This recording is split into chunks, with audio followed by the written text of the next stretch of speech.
Mr. President, with all due respect, maliwanag na wala po sa bill kahit ang salita na masturbation.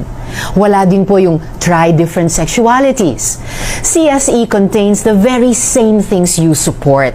Teaching kids anatomy, the consequences of early pregnancy. Yan po ang atin ding isinusulong.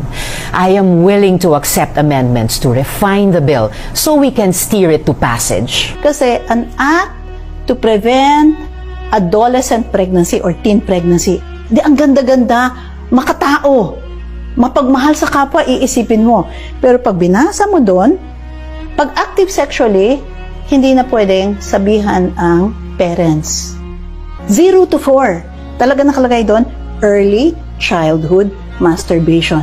Magugulat kayo, 0 to 4, ituturo sa napakabatang mga anak natin.